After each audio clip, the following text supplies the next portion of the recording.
कक्षा 10 गणित प्रश्नावली 3.5 के अंतर्गत प्रश्न 1, प्रश्न 2 और प्रश्न तीसरा हम पिछले वाले वीडियो में कर चुके हैं। यदि आपने वो वीडियो नहीं देखा है तो वीडियो देख लीजिए। और आज हम प्रश्न 4 को हल करेंगे, ठीक, जिसमें क्या लिखा है कि निम्न समस्याओं में रैखिक समीकरण के युग्म बनाइए और उनका अस्तित्व हो तो किसी बीजगणितीय विधि द्वारा हल कीजिए। किसी भी विधि द्वारा हम हल कर सकते हैं, ठीक।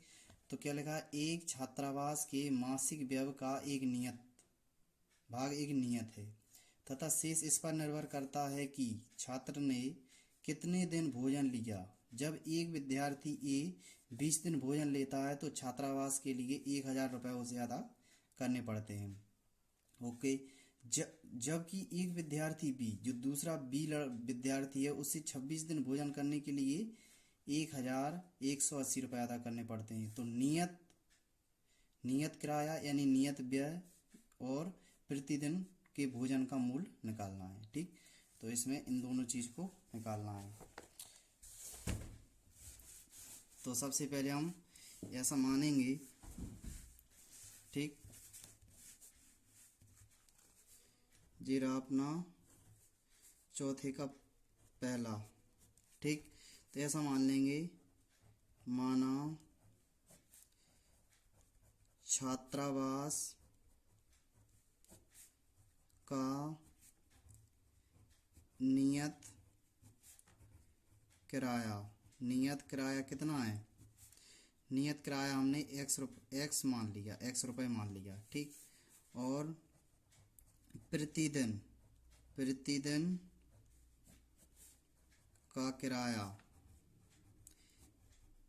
का किराया कितना माना हमने मान लिया 12 रुपये। कितना मान लिया, प्रतिदिन का 12 रुपये मान लिया, ठीक। तो हम प्रश्नानुसार चलेंगे। प्रश्न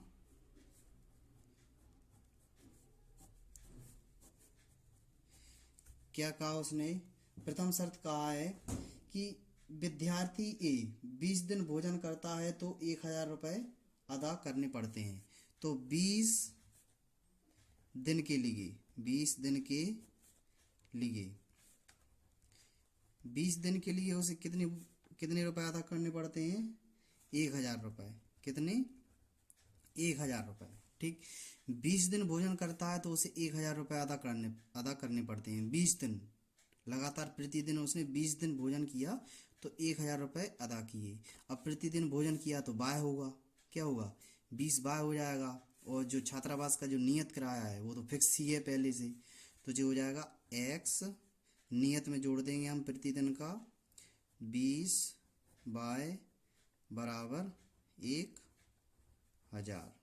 ये हमारा समीकरण नंबर कौन सा बन जाएगा, ये हमारा समीकरण नंबर फर्स्ट बन जाएगा, ठीक।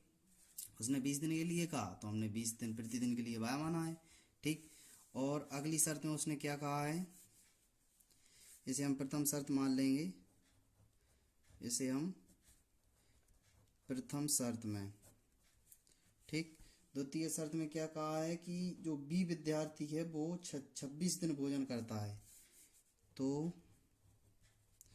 द्वितीय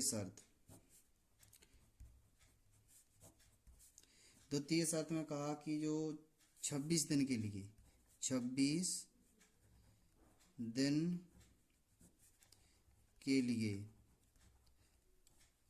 दिन के लिए कितने रुपए देना पड़ते हैं, 1180 रुपये।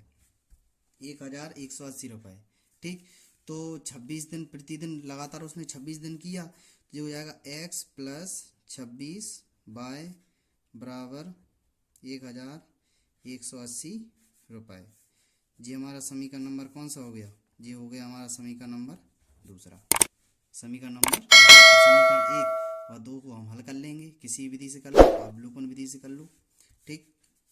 तो यहाँ लिखेंगे समीकरण 1 व समीकरण 2 से, ठीक।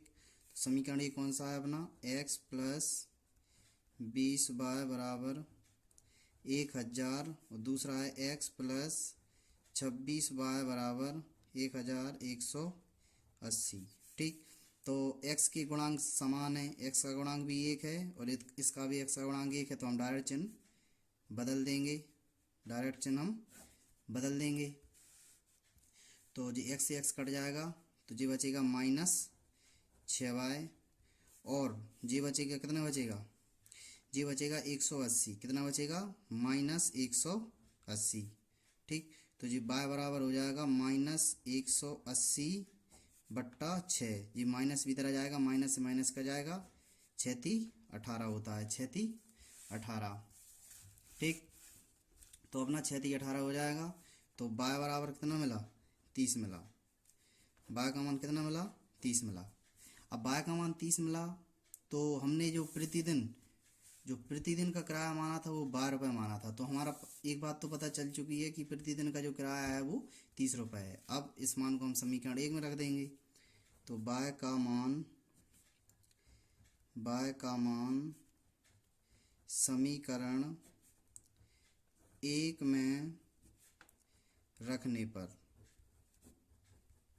समीकरण 1 में रख देंगे, क्या है, x + 20y बराबर 1000।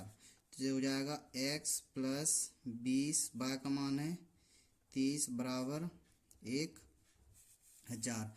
जो हो जाएगा x प्लस, जो हो जाएगा 3 दूनी 6, 600 हो जाएगा बराबर 1000। ठीक, तो जो हो जाएगा x बराबर 1000 माइनस 600, तो x बराबर हो जाएगा कितना, 400। x बराबर कितना हो गया, 400। अब हमें पता चल चुका है कि जो हॉस्टल का जो नियत किराया है उसका जो फिक्स किराया है वो है 400 रुपये और प्रतिदिन का जो किराया है वो है 30 रुपये। तो हम लिख भी देंगे इसी बात को। ठीक, कैसे लिखना है, देखो इस प्रकार लिखना है कि अतः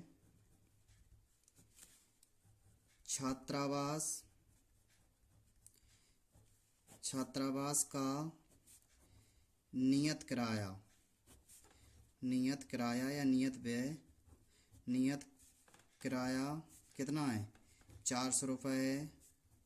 नियत किराया 400 रुपये है और प्रतिदिन का किराया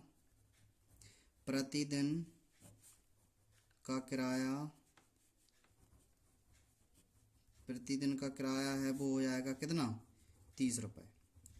तो जी हमारा आंसर क्लियर हो जाएगा। इस तरह आप लिख देना तो आपका जो प्रश्न है वो अच्छी तरह से कंप्लीट हो जाएगा।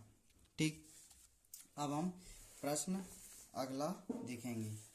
ठीक, अब अगले प्रश्न में क्या लिखा है, एक भिन्न, क्या लिखा है कि एक भिन्न 1/3 हो जाती है जब उसके अंश में 1 घटाया जाए। इस प्रकार के प्रश्न हम कई कर चुके हैं। ठीक, एक भिन्न में 1/3 हो जाती है जब उसके अंश में 1 घटाया जाए और वह 1/4 हो जाती है जब उसके हर में 1 जोड़ा जाए। दो कंडीशन बनेंगी, एक फर्स्ट कंडीशन ये और सेकंड कंडीशन ये है, और वह भिन्न ज्ञात कीजिए। ठीक, तो इसको भी करेंगे, बड़ा सरल प्रश्न है। क्या लिखा है, दूसरा, यदि आपको नहीं पता कि भिन्न क्या होती है तो भिन्न ये होती है कि ऊपर होता है अंश और नीचे होता है हर, ये अपनी भिन्न होती है। ठीक, तो हमने लिखा, माना भिन्न का अंश x है तथा भिन्न का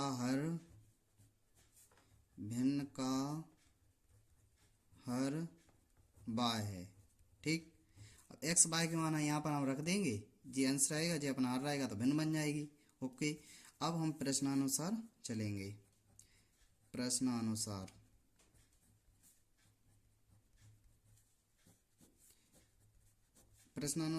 उसमें प्रथम शर्त काफी महत्वपूर्ण प्रश्न है जी। क्या लिखा है, 1/3 भिन्न हो जाती है जब उसके अंश में 1 घटाया जाए। अंश में 1 घटा दिया जाए, क्या करना है कि अंश में 1 घटाना है। ठीक, हर में कुछ नहीं करना, तो वो 1/3 हो जाती है। कितनी हो जाती है? 1/3। तो इसे हम सॉल्व कर लेंगे। ये हो जाएगा, 3 गुणा कर देंगे, ये हो जाएगा 3x-3 और ये हो जाएगा y। तो इसे हम ऐसे लिखेंगे 3x-y बराबर 3। ये हमारा समीकरण नंबर कौन सा बन जाएगा? समीकरण नंबर 1। अब द्वितीय शर्त में उसने क्या कहा?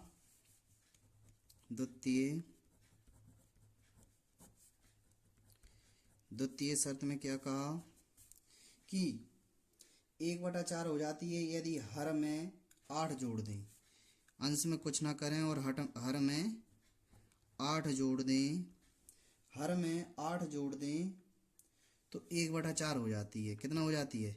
1/4।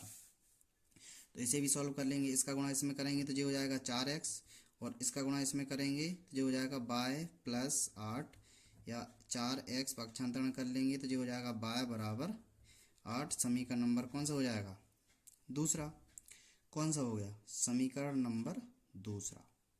ओके, अब हम समीकरण 1 और 2 को हल कर लेंगे। तो समीकरण 1 व समीकरण 2 से, ठीक। तो समीकरण 1 है अपना 3x - y बराबर 3 और ये 4x - y बराबर 8। तो y का जो गुणांक है, y का जो गुणांक है उसका गुणांक भी 1 है, इसका भी 1 है, तो हम डायरेक्ट चिन्ह बदल देंगे। ये हो जाएगा तो जी कट जाएंगे, जी बचेगा -x और जी कितना बचेगा? जी बचेगा -5। 5, 6, 7, 8। तो माइनस से माइनस कट जाएगा तो x का मान आ जाएगा कितना? 5। x का मान आ जाएगा अपना 5। x का मान हम समीकरण 1 में रख देंगे।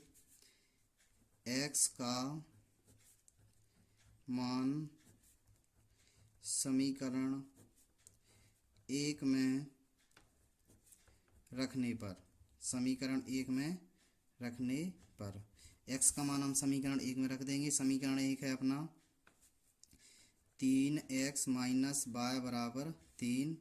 तो ये हो जाएगा 3x का गुणांक, x का मान है 5 माइनस y बराबर 3। तो ये हो जाएगा 5 है 15 माइनस y बराबर 3, ठीक। तो ये हो जाएगा -y बराबर 3। तो ये हो जाएगा -15। तो -y बराबर माइनस कितना बचेगा? 12 बचेगा। माइनस से माइनस कट जाएगा तो इसका y का मान कितना मिलेगा? 12 मिलेगा। y का मान 12 मिला तो हम कह देंगे कि जो हमारी भिन्न बनी वो होता है, ऊपर अंश होता है नीचे हर होता है, तो अंश का मान आ गया x जो कि 5 है और हर का मान कितना आ गया? 12। तो ये हमारा फाइनल आंसर हो जाएगा। ये हमारी भिन्न कंप्लीट हो चुकी है। इस प्रकार हम लिख देंगे तो प्रश्न में कहीं कोई दिक्कत नहीं रहेगी। अब हमारा अगला प्रश्न है, क्या लिखा है अगले प्रश्न में? क्या लिखा है? किताब डिस्टर्ब कर रही है। क्या लिखा है? यस ने, सही से नहीं दिख रहा, सॉरी। यस ने एक टेस्ट में 40 अंक अर्जित किए। यस ने एक टेस्ट में 40 अंक अर्जित किए। जब उसे प्रत्येक सही उत्तर का 3 अंक मिले, उसे प्रत्येक सही, जो उसने सही प्रश्न किए, जो टिक किया, उसे 3 प्रश्न मिले और अशुद्ध अंक पर 1 नंबर की कटौती हुई, ठीक है। अशुद्ध उत्तर दिए तो 1 नंबर की कटौती हुई। यदि उसे सही उत्तर पर 4 अंक मिलें और अशुद्ध उत्तर पर 2 अंक कटें तो यश को 50 नंबर अर्जित करता है। तो टेस्ट में कुल कितने प्रश्न थे? तो टेस्ट में कितने प्रश्न थे जी हमें निकालना है, ठीक। ठीक है,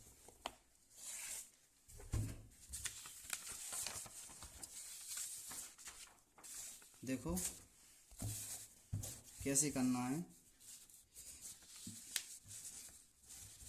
ये अपना तीसरा पार्ट है। इसमें हम मानेंगे जैसे आपने कोई परीक्षा दी तो आपने सही किए तो आपको 3 नंबर या कुछ भी मिलेंगे। तो जैसे आपने अभी 5 नंबर प्राप्त किए, कितने प्राप्त किए? 5। और 5 में आप और भी सही करोगे तो 3 ऐड हो जाएंगे, तो कितने हो जाएंगे? 8 हो जाएंगे, ठीक।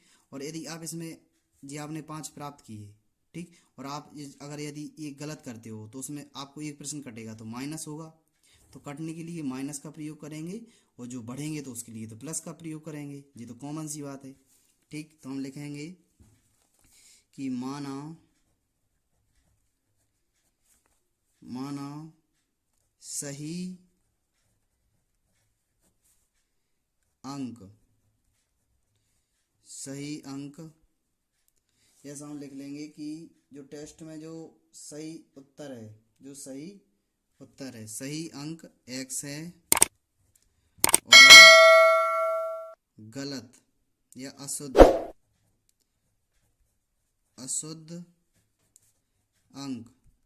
अशुद्ध अंक है वो y है। ठीक है, तो टेस्ट में कुल प्रश्न कितने थे? कुल प्रश्न कैसे मिलेंगे? कुल प्रश्न ऐसे मिलेंगे कि यदि हम x और y को जोड़ दें तो हमारे जो प्रश्न कुल हैं वो प्राप्त हो जाएंगे। ठीक, तो सही अंक के हमारे x हैं और जो अशुद्ध अंक होंगे वो हमारा y है। ठीक, अब देखते हैं, उसने कहा प्रश्नानुसार चलेंगे। प्रश्नानुसार प्रथम शर्त में क्या कहा? प्रथम शर्त में कहा उसने कि उसे सही उत्तर पर 3 अंक मिले। उसने सही उत्तर किया तो उसे 3 अंक मिले। ठीक है, सही उत्तर पर 3 अंक मिले, तो सही के लिए हमने क्या माना है? x माना है, तो उसे कितने मिले? 3x।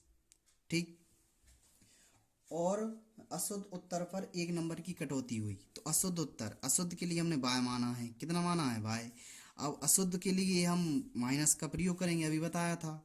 ठीक, माइनस का प्रयोग करेंगे तो जी हो जाएगा, उसने 1 अंक गलत किया और यहाँ पर हम माइनस लगा देंगे। कुल कितने प्रश्न थे?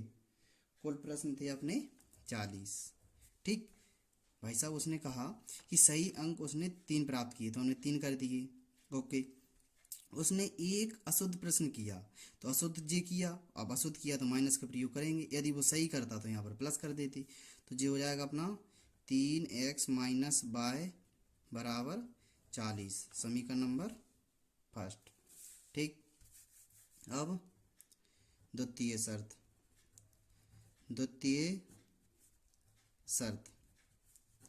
द्वितीय शर्त में उसने क्या कहा कि सही उत्तर पर उसे 4 अंक मिलते हैं। सही उत्तर पर उसे 4 अंक मिलते हैं और अशुद्ध उत्तर पर उसकी 2 अंक की कटौती होती है। सो उसने 2 अंक की कटौती हुई। गलत अशुद्ध को हमने बाय माना है, बाय लिख दिया। गलत हुए हैं 2 लिख दिया, और गलत के लिए माइनस का प्रयोग करते हैं तो माइनस लिख दिया। और उसका कितने का टेस्ट था? उसने अंक कितने प्राप्त किए थे? 50 अंक प्राप्त किए थे। तो ये हमारा समीकरण नंबर कौन सा हो गया? दूसरा। समीकरण 1 और 2 को हल कर लेंगे। समीकरण 1 व समीकरण 2 से। ठीक, तो ये लिखा अपना 3x माइनस y बराबर 40। ठीक, और ये लिखा अपना 4x माइनस 2 बराबर 50। तो यहाँ पर आप देखो, यहाँ पर ना तो x का गुणांक समान है और ना y का है, तो हम क्या करेंगे? समीकरण 1 में हम 4 का गुणा कर देंगे और समीकरण जो 2 है उसमें हम 3 का गुणा कर देंगे। ठीक, तो जो हो जाएगा 4 तिया 12x, और जो हो जाएगा माइनस 4y, और जो हो जाएगा 4 चौको 16, 4 चौक 16, 3 चौको 12, 3 दूनी 6y बराबर 3 5 15, 3 5 15। तो हम चिन्ह बदल देंगे। अब चिन्ह हमने बदल दिए, तो जी 12 से 12 कट जाएंगे, तो जी बचेगा अपना कितना? 2y बचेगा। कितना? 2y, और यहाँ से बचेगा अपना ओनली 10। कितना बचेगा? 10। तो जी y बराबर हो जाएगा 10/2, ये कट जाएगा, तो y बराबर बचेगा अपना कितना? 5। ठीक, y का मान कितना आ गया? 5। y का मान समीकरण 1 में रख देंगे। y का मान समीकरण 1 में रखने पर समीकरण 1 में रखने पर, समीकरण 1 में रख देंगे तो जो लिखा है 3x माइनस वाई बराबर 40। ठीक, तो समीकरण 1 में रख देंगे तो जो हो जाएगा 3x माइनस 5, 3x माइनस 5 बराबर 40। तो जो हो जाएगा 3x तो उधर हो पहुँच जाएगा तो जो हो जाएगा 45। तो x बराबर 45 बट्टा 3 कट जाएगा तो जो बचेगा x बराबर 3 एकम 3 और 3 5 15। तो x का मान कितना आ गया? 15 आ गया। कुल प्रश्न निकालने थे, कुल प्रश्न के लिए हमने क्या माना था? x plus y. तो लिख देंगे कि कुल प्रश्न कितने प्राप्त हुए? 15 प्लस 5, तो ये प्राप्त हुए कुल प्रश्न 20। ये हमारा अभिष्ट आंसर रहेगा। इस तरह हमारा प्रश्न जो इसका तीसरा भाग था चौथे का वो कंप्लीट हो गया और बिल्कुल कंप्लीट। ठीक, इसमें आपको कुछ भी एक्स्ट्रा करने की आवश्यकता नहीं है। ठीक, अब ये प्रश्न भी इस जी वाली एक्सरसाइज से 100% एक ना एक प्रश्न बनेगा, जे या जे या जे या जे, और ज़्यादातर चांस जे रहेगा या फिर जे आयत का रहेगा। ठीक, अब उसने क्या कहा, एक राजमार्ग पर दो स्थान हैं, एक राजमार्ग पर दो स्थान ए और बी 100 किलोमीटर दूरी पर स्थित हैं। एक कार ए से तथा दूसरी कार बी से एक ही समय चलना प्रारंभ करती हैं। यदि ये कारें भिन्न भिन्न चालों से एक ही दिशा में चलती हैं, ठीक है, चलती हैं तो 5 घंटे पश्चात मिलती हैं। यदि वे विपरीत दिशा में चलती हैं तो 1 घंटे पश्चात मिलती हैं। अब दोनों कारों की हमें चाल निकाल ली है। ठीक है, काफ़ी महत्वपूर्ण प्रश्न है और बहुत ही इजी प्रश्न है। ठीक, तो आपको प्रश्न को देखकर डरना नहीं है। ठीक, ठीक है, तो हम करेंगे क्या है, अब जैसे मैं आपको फिगर बना के समझाऊंगा, नहीं तो दिक्कत रहेगी। हमने ये मान लिया, माना कार ए की चाल जो पहली कार है उसकी चाल हमने मान ली कि x किलोमीटर प्रति घंटा है। ठीक है, और तथा कार बी की चाल बाय किलोमीटर प्रति घंटा है। ठीक है, अब उसने कहा कि जैसे प्रथम शर्त में कहा उसने, प्रथम शर्त में कहा कि जैसे यहाँ पर ये अपना एक रोड है, राजमार्ग है, तो यहाँ पर ए है और ये यहाँ पर बी है। ठीक है, और इसकी जो दूरी है वो कितनी है? 100 है। कितनी है? 100। तो उसने कहा कि एक कार जो ए है वो एक ही दिशा में चलना प्रारंभ करती है, ये इस साइड भी जा रही है और ये अपनी जो दूसरी कार है वो भी इसी साइड में जा रही है। तो ये कार इसके पीछे आ रही है। ठीक है, एक ही दिशा में चल रही हैं। ठीक है, तो वो कार होगी वो 5 घंटे पश्चात मिल जाएगी। ठीक है, कितने घंटे पश्चात मिल जाएगी? 5 घंटे पश्चात मिल जाएगी। ओके, अब एक सूत्र हमको याद रखना है, कौन सा, कि जो होता है समय बराबर दूरी बट्टा चाल। इसको आपको याद रखना है, या आप ऐसा भी कर सकते हैं, इसका गुणा इसमें कर दोगे तो जो हो जाएगा दूरी बराबर समय गुणा चाल। ठीक है, ओके। अब 5 घंटे पश्चात मिलती है वो, क्या उसने क्या कहा कि 5 घंटे पश्चात, तो हम लिखेंगे 5 घंटे पश्चात। 5 घंटे पश्चात। ठीक, 5 घंटे पश्चात कार ए की दूरी, कार ए की दूरी कितनी होगी, कार ए की दूरी, और दूरी बराबर क्या होता है, समय गुणित चाल। ठीक, समय गुणा चाल, कार ए की दूरी। अब 5 घंटे पश्चात मिल रही है तो समय कितना हो गया, 5। और जो कार ए है उसकी चाल हमने क्या मानी, x मानी, तो हम क्या लिखेंगे 5 गुणित x, तो ये हो जाएगा 5x। आपको घबराने की आवश्यकता नहीं है, प्रश्न को समझना। अब इसी 5 घंटे में हम कार बी को निकालेंगे। ठीक, तो कार बी की दूरी, कार बी की दूरी 5 घंटे पश्चात कार बी की दूरी क्या होगी, समय गुणा चाल।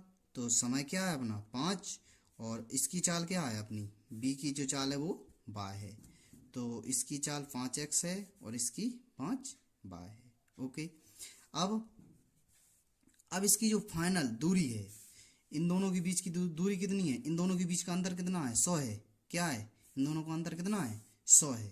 तो ये हो जाएगा अपना 5x माइनस 5 बाय बराबर 100। कुल इसकी दूरी है 100। ये हमारा समीकरण नंबर 1 हो जाएगा। ठीक, अब इसी प्रकार हम दूसरा शर्त भी हम इसको कर लेंगे। क्या लिखा, द्वितीय शर्त में देखते हैं। द्वितीय शर्त में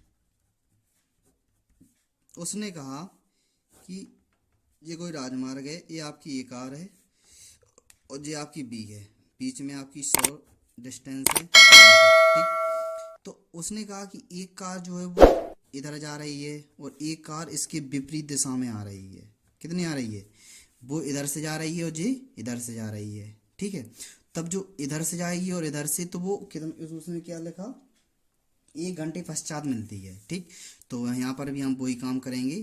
ठीक, तो यहाँ पर भी हम क्या लिखेंगे, 1 घंटे पश्चात, तो लिखेंगे 1 घंटे पश्चात, 1 घंटे पश्चात।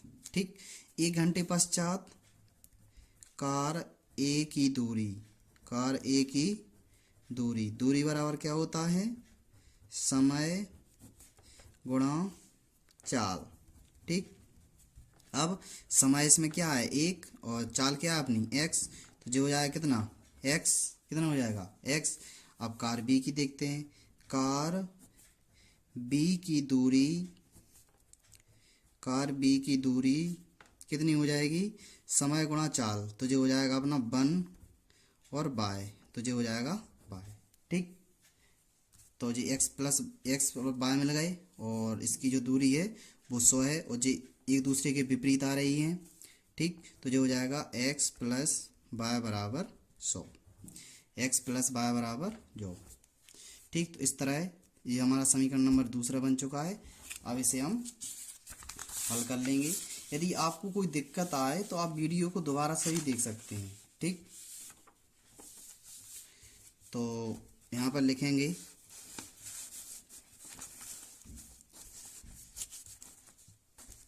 समीकरण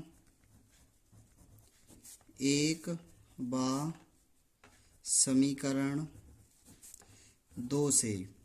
ठीक, समीकरण 1 व समीकरण 2 से।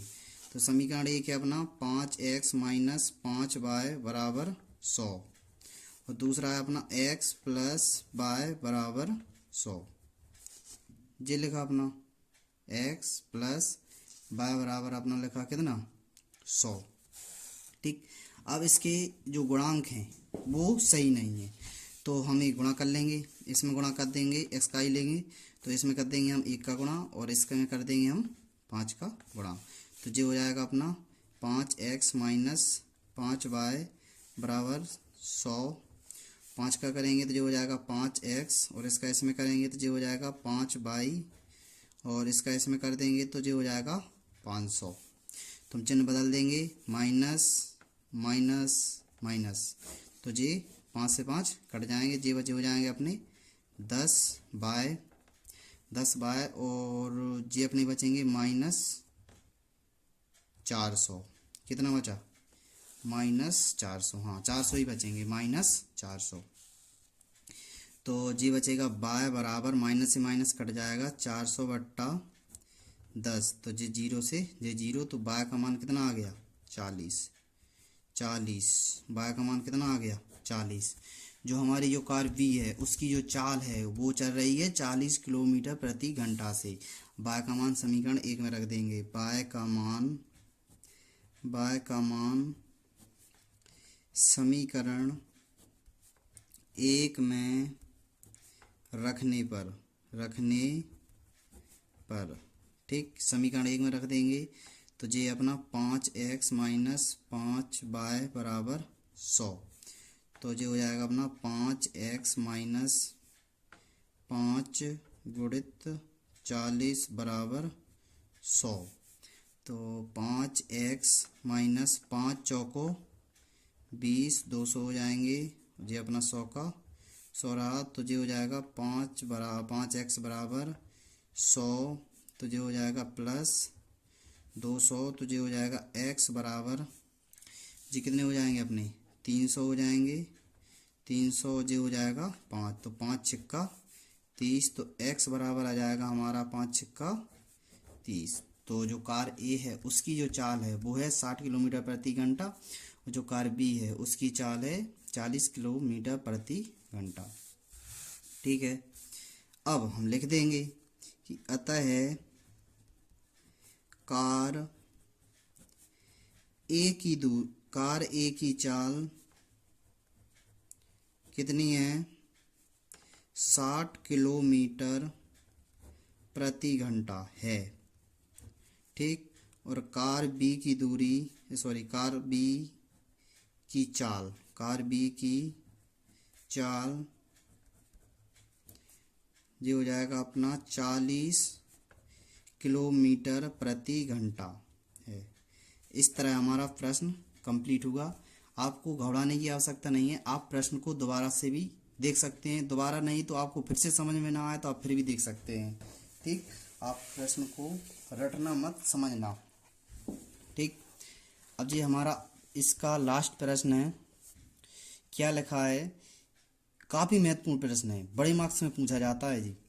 एक आयत का क्षेत्रफल 9 वर्ग इकाई कम हो जाता है। कब हो जाता है? यदि उसकी लंबाई 5 इकाई कम कर दी जाए और चौड़ाई 3 इकाई बढ़ा दी जाती है। यदि हम लंबाई को 3 इकाई और चौड़ाई को 2 इकाई बढ़ा दें तो क्षेत्रफल 67 वर्ग इकाई बढ़ जाता है। तो आयत की विमाएं ज्ञात कीजिए। तो आयत की विमाएं, लंबाई और चौड़ाई ज्ञात कीजिए। ठीक, प्रश्न को हम पढ़ेंगे और करेंगे। इसका ये लास्ट प्रश्न है, कौन सा है? 5वां। ठीक, तो हम एक आपको फिगर बना के बताएंगे। जैसे ये रहा अपना आयत, क्या रहा? इस तरह हमारा आयत होता है। ये हमारा आयत हो गया। तो ये हो जाएगा हमारी लंबाई। क्या हो जाएगी अपनी लंबाई? ठीक, इसकी लंबाई x मान लिया हमने। क्या मान लिया? x metre. कितनी मान ली? x metre. और जी हमारी क्या है? चौड़ाई। क्या है अपनी जी? चौड़ाई। अब इसको हमने मान लिया, हमने बाय मीटर मान लिया। कितना मान लिया? Y metre. यहाँ पर हम लिख भी सकते हैं, माना आयत की लंबाई x मीटर। आयत की लंबाई कितनी है? x metre. तथा आयत की चौड़ाई बाय मीटर है। ठीक, अब इस आयत का क्षेत्रफल क्या होगा? आयत का क्षेत्रफल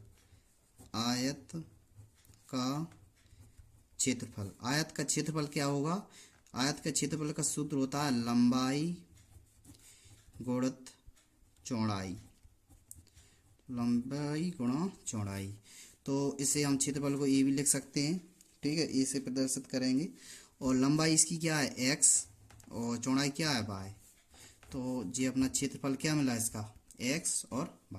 ठीक, ये अपना आयत का क्षेत्रफल मिला, ये अपनी लंबाई, ये अपनी चौड़ाई। ठीक, अब उसमें प्रथम शर्त दी है, क्या दी है, प्रथम शर्त में उसने कुछ कहा है।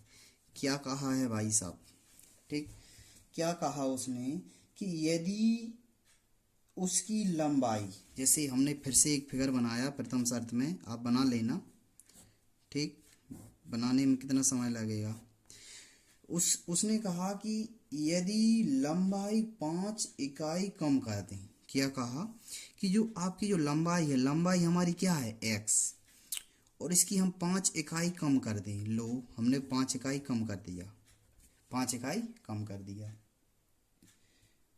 जाए, और चौड़ाई 3 इकाई बढ़ा दी जाए। जो इसकी चौड़ाई है y, इसकी कितनी, 3 इकाई बढ़ा दी जाए। लो भाई साहब बढ़ा दी। ठीक, अब हमने बढ़ा दी तो फिर इसका भाई साहब क्षेत्रफल क्या होगा, तो इसका नया क्षेत्रफल मिलेगा। ठीक, तो यहाँ पर लिखेंगे हम नया क्षेत्रफल, नया क्षेत्रफल। नया क्षेत्रफल क्या मिलेगा, जो उतना है अपना लंबाई गुणित चौड़ाई, लंबाई गुणित चौड़ाई। तो लंबाई कितनी है, x माइनस 5, और चौड़ाई कितनी है, y प्लस 3। इसको हम सॉल्व कर लेंगे, ये हो जाएगा x y, और ये हो जाएगा अपना प्लस 3x, और ये हो जाएगा माइनस 5y, और ये होगा 5 तिया 15। कितना हो जाएगा, 5 तिया 15। ठीक, ये हो गया अपना। अब इसका जो नया अपना जो क्षेत्रफल, नया जो आयत है उसका क्षेत्रफल ये आ गया। अब उसने कहा था कि यदि एक आयत का क्षेत्रफल 9 वर्ग इकाई कम हो जाता है, ठीक है, 9 वर्ग इकाई कम हो जाता है, इससे जी कम हो जाता है। बात ये समझ ना। उसने कहा कि जो आपका जो भाई साहब जी, आपका जो रियल वाला जो आयत है, और जी हमारा नया जो क्षेत्रफल है जी कम है, किससे है, कितना कम है, 9 वर्ग इकाई कम है जी वाला। ठीक, तो हम इसमें से इसे घटा देंगे। ठीक, तो हमने क्या किया कि x और y में कम है ना, तो हमने कम के लिए माइनस का प्रयोग किया, और जी अपने कर दिया x y plus 3x minus 5y minus 15। कितना कम हो जाता है, उसने लिखा 9 वर्ग इकाई, तो बराबर में 9 आ चुके हैं। अब आप कहेंगे कि भाई साहब इससे इधर क्यों किया, इधर क्यों नहीं किया, तो उसने कहा है कि मैं भाई साहब इससे 9 कम हूँ, मैं इससे 9 कम हूँ। ठीक, तो हमने माइनस का प्रयोग किया। अब माइनस का अंदर गुणा करा देंगे, जो उसने कहा x bye minus 3x minus minus plus 5y minus minus plus 15 बराबर 9। जब इससे ये कट जाएगा तो ये हो जाएगा माइनस 3x प्लस 5y बराबर 9। ये उधर पहुंच जाएंगे तो माइनस 15, जो हो जाएगा 3x माई प्लस 5y बराबर कितना बचेगा, ये बचेगा अपना कितना, 15 में से यदि 9 चले जाएंगे तो कितने बचेंगे, 6 बचेंगे। कितने बचेंगे, 6। ठीक, हाँ 6 बचेंगे। ठीक, हाँ, तो अब इसमें हम क्या करेंगे, माइनस का अंदर गुणा करा देंगे, दोनों पक्षों में माइनस का गुणा करा देंगे, तो जो हो जाएगा अपना 3x माइनस 5y बराबर चिन्ह बदल जाएंगे 6। समीकरण नंबर पहला हो गया। आप यहाँ पर लिख देना माइनस का दोनों पक्षों में, दोनों पक्षों में गुणा। ठीक, दोनों पक्षों में गुणा। ठीक, तो हमने दोनों पक्षों में गुणा करा दिया। ओके, अब उसकी द्वितीय कंडीशन है, क्या है, द्वितीय शर्त।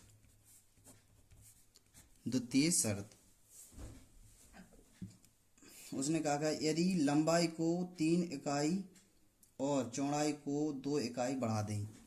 ठीक, उसने कहा कि 2 इकाई बढ़ा दें, आप लंबाई को भी 2 इकाई बढ़ाओ और चौड़ाई को भी 2 इकाई बढ़ाओ। ओके, बढ़ा देते हैं।